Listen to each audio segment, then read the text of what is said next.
اذان سے پہلے کاروبار کر سکتے ہو، مگر اذان سنو تو کاروبار بند کر کے اللہ کے ذکر کے لیے دوڑ پڑو، اللہ کی عبادت کے لیے دوڑ پڑو۔ تو چونکہ بند کرنے کا حکم دیا تھا کہ اذان سنو تو کاروبار بند کر دو، تو کسی کو یہ غلط فہمی نہ ہو جائے اب اذان کے بعد کاروبار کر نہیں سکتے، تو عبادت کے لیے کہہ دیا گیا فَإِذَا قُضِيَتِ الصَّلَاةُ فَانتَشِرُوا وَابْتَغُوا مِنْ فَضْلِ اللَّهِ، اور دوڑو، وَابْتَغُوا، پھیل جاؤ زمین پہ، نکل جاؤ زمین پہ اللہ کا فضل تلاش کرنے کے لیے۔ کیوں؟ اس لیے کہ غربت انسان کو کبھی کبھی کفر تک پہنچاتی ہے۔ آج کل کے نوجوان لڑکے راتوں کو نکڑوں پہ، ہوٹلوں پہ، ڈھابے پہ، گناہوں کے اڈوں پہ گزارتے ہیں اور دن بھر سوتے پڑے رہتے ہیں۔ نتیجہ کیا ہو رہا ہے کہ بہن دوسروں کے گھر میں برتن دھلنے جا رہی ہے، بہن دوسروں کے گھر میں کپڑے دھلنے جا رہی ہے۔ مجھے بتاؤ قرون اولا کے اندر اگر غربت نے کبھی دستک دروازے پر دی ہے تو عورتوں نے جو کام کیا ہے گھر میں بیٹھ کر کے کیا ہے۔ ہمارے سیاستدان اورنگزیب عالمگیر جیسے تھے جو 11 مہینے تک اکھنڈ بھارت پر حکومت کرتا تھا، اور رمضان شریف کا چاند نظر آتا تھا تو اکھنڈ بھارت کا بادشاہ دلی کی مسجد میں لوگوں کو تراویح پڑھانے کے لیے کھڑا ہو جاتا تھا۔ یہ ہمارے سنہری دن تھے، یہ ہماری تاریخ تھی۔ مسلمانوں کو ہو کیا گیا ہے؟ راتیں ضائع کر رہے ہو، دن ضائع کر رہے ہو، وقت ضائع کر۔ لوگ کہتے ہیں مولانا پڑھنے کے لیے وقت نہیں ملتا۔ میں آپ سے ایک بات کہتا ہوں، اگر 1 گھنٹہ آپ کسی کتاب کا مطالعے کے لیے نکالے، 1 گھنٹہ صرف 1 گھنٹہ کہہ رہا ہوں، اس لیے 1 گھنٹہ کسی کتاب کے مطالعے کے لیے نکالے، 10 صفحات روزانہ پڑھے، 10 صفحات، 1 سال میں کتنا پڑھ لوگے پتہ ہے؟ 7,500 صفحات پڑھ سکتے ہو 1 سال میں۔ روزانہ 1 گھنٹہ ایک کتاب پڑھے ہو، 10 صفحات، سال گزرے گا تو کتنی کتاب اور کتنے صفحات کا علم آپ کے سینے میں ہو جائے گا؟ 7,500 صفحات۔ اگر 1 گھنٹہ صحیح استعمال کیا تو 7,500 صفحات کے علوم کے آپ عالم بن گئے۔ اگر اور وقت کا صحیح استعمال کرو گے تو کیا نہ ملے گا؟ کیا نہیں مل سکتا؟ بہرحال اپنی گفتگو سمیٹتے ہوئے عرض کروں، ہمیں احساس کرنا ہوگا زندگی تیزی سے گزر رہی ہے، وقت جا رہا ہے، اور انسان کو پچھتاوا سب سے زیادہ کب ہوتا ہے پتہ ہے؟ جب اس کو موت آتی، وہ مر رہا ہوتا ہے نا، اس کو احساس ہوتا ہے میں نے اپنی قیمتی جان گوا دی، زندگی گوا دی۔ اور جوانوں کو تو احساس ابھی نہیں ہے، جس وقت ان کی جوانی ڈھلے گی، بڑھاپا آئے گا، تب ان کو احساس ہوگا کہ ہم نے جوانی کہاں گزار دی۔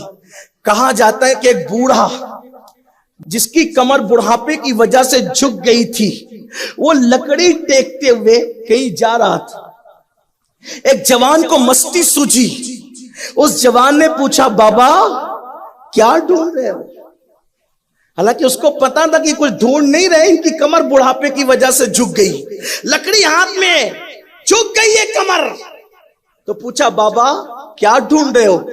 وہ بوڑھا بڑا دانشمند تھا، اس نے سوچا جب موقع ہی ملا ہے تو کوئی نصیحت کر دوں، اس لیے کہ وہ تو چڑھا رہا تھا۔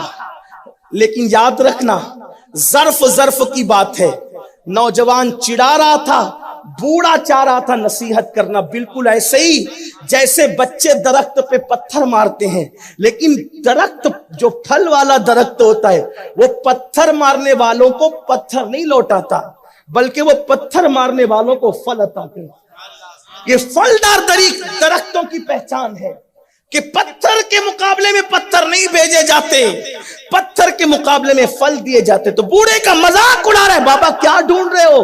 بوڑھے نے کیا کہا؟ بیٹا میں اپنی کھوئی ہوئی جوانی تلاش کر رہا ہوں، میں اپنی کھوئی ہوئی جوان۔ جس دن بڑھاپے کی وجہ سے تمہارے گھٹنے کام نہیں کریں گے، جس دن تمہارے خوبصورت چہروں پہ جھریاں پڑ جائے گی، جس دن تمہیں کھانسی اتنی، اللہ نہ کرے کسی کو ہے، لیکن یہ بڑھاپے کے حالات ہیں، جس دن کھانسی اتنی ہوگی کہ رکے گی نہیں، جس دن سانس پھول رہی ہوگی، جس دن چند قدم چلنے کے لیے بھی لاٹھی کی ضرورت ہوگی یا کسی بیٹے اور پوتے کے کندھے کی ضرورت ہوگی، اس وقت احساس کرو گے کہ میں نے اپنی زندگی کا قیمتی سرمایہ کہاں گوا دیا۔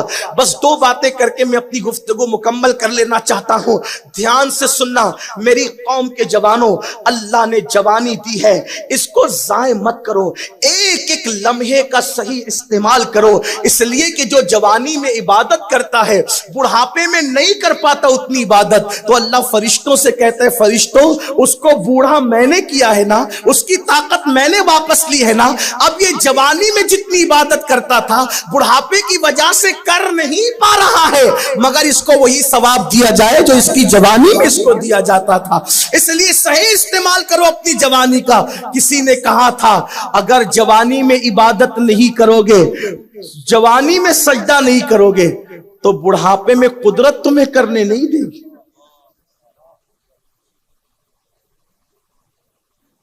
آپ کو ایک بات عرض کروں، میں تو جو دو باتیں ایک رکی ہوئی تھی وہ اور ایک آخری بات کہنے جاتا، لیکن بات عرض کروں، آپ اللہ کے لیے کیا دینا چاہتے ہیں؟ اللہ بڑا غیرت والا ہے، گری پڑی چیزیں وہ نہیں قبول کرتا، عیبدار چیزیں وہ قبول نہیں کرتا۔ ایک آسان مثال، جب آپ قربانی کے لیے جانور لاتے ہیں تو اسلام کیا کہتا ہے؟ جوان ہو، بوڑھا نہیں چلے گا۔ بیل قربانی کے لیے آیا، قربانی کے لیے اللہ کے لیے آیا، بیل آیا کس کے لیے؟ بچڑا آیا کس کے لیے؟ جانور آیا کس کے لیے؟ اللہ کے لیے۔ اسلام کیا کہہ رہے ہیں؟ بوڑھا نہیں چلے گا۔ کون سا چاہیے؟ جوان چاہیے۔ بدصورت نہیں چلے گا، اندھا نہیں چلے گا، لنگڑا نہیں چلے گا، جس کی ہڈیوں کے گودے ختم ہو گئے وہ نہیں چلے گا۔ کیسا چلے گا؟ تو قرآن کہتا ہے تسر الناظرین، دیکھنے میں بھلا معلوم ہوتا وہ چلے گا۔ ارے نادان، جب اللہ کے لیے جانور لائے تو اللہ ایرے گہرے کو پسند نہیں فرماتا، تو کیا سمجھتا ہے کہ جوانی کی خوبصورت راتیں تو گناہوں کے اڈے پہ گزارے گا، اور جب چہرے پہ جھریاں پڑ جائے گی تو کسی کے قابل نہیں رہے گا، تو وہ بچی کچی زندگی تو اللہ کو پیش کرے گا، کہیں وہ اپنی خفیہ تدبیر کی وجہ سے رد نہ کر دے۔ جب وہ بوڑھے بڈھے جانوروں کو قبول نہیں کرتا اپنی راہ میں، تو کیا وہ تمہارے جرائم کے دلدل میں گرے ہوئے بڑھاپے کو قبول کرے گا؟ اگر کر لے تو اس کا کرم میں نا امید کرنے نہیں آیا۔ جب پلٹو تب سویرا ہے، مگر یاد رکھنا ہر ایک کو پلٹنے کا موقع نہیں ملتا۔ اس لیے میری قوم کے جوانوں، ایک ایک لمحے کو قیمتی جانو، اللہ کی عبادت کرو، پلٹو اللہ کی طرف۔ تو عرض یہ کر رہا تھا کہ اللہ کے رسول علیہ السلام اپنی امت کی رات دیکھنے نکلے کہ مدینے والوں کی رات کیسے۔ تو حضور علیہ السلام جب ایک دروازے کے قریب سے گزرے تو دیکھا کہ ایک بڑھیا ہے جو مصلی پہ کھڑی ہو کر کے ایک آیت پڑھ رہی ہے بار بار، ہل اتاک حدیث الغاشیہ، ہل اتاک حدیث الغاشیہ، کیا تجھ تک وہ خبر نہیں پہنچی دلوں کو دہلانے والی؟ کیا تجھ تک وہ خبر نہیں پہنچی دلوں کو دہلانے والی؟ جب قیامت کی اس گھڑی کا ذکر مصطفیٰ جان رحمت نے بزبان قرآن ایک بوڑھی عورت کی زبان سے سنا تو حضور پر ایک کیفیت طاری ہو گئی، اور حضور کہتے ہیں نامتانی نامتانی، ہاں ہم تک وہ خبر پہنچ گئی ہے۔ مجھے بتاؤ جب بوڑھوں کی راتوں کا یہ عالم ہے تو جوانوں کی راتوں کا عالم کیا ہوگا؟ اس لیے اپنی راتوں کی قدر کرو، اپنی راتوں کا صحیح استعمال کرو، اور یاد رکھو آج عمل کر رہے ہو، عمل کی اہمیت نہیں پتا، جس دن مر جاؤ گے عمل کی اہمیت پتا چلے گی، تب عمل کر نہیں سکتے۔ 2 رکعت نماز کو سمجھا کیا ہے؟ میں نے شروع میں کہا نا کہ نبیوں سے بغاوت کر کے نسبتیں ٹوٹ جاتی ہے۔ یہ وہ جرم ہے، نبی سے بغاوت کا جرم، ان کی تعلیمات سے بغاوت کا جرم نسبتیں توڑ دیتا ہے۔ جنت اتنی سستی نہیں ہے، آسان نہیں ہے، لیکن اتنی مشکل بھی نہیں ہے۔ اگر کوئی اللہ رسول کا وفادار ہو جائے تو اس کے لیے ایک سجدہ ہی جنت میں جانے کے لیے کافی، ایک سجدہ۔ اس سلسلے میں ایک بات یاد آتی، اسی پہ بات مکمل کرتا ہوں، دھیان سے سننا۔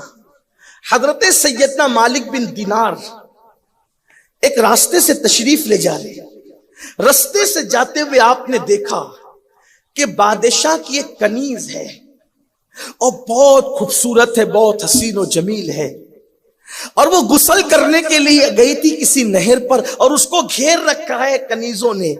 اتنی قیمتی تھی وہ کنیز کہ اس کی خدمت پر کنیزیں معمور تھی، شاہی کنیز تھی۔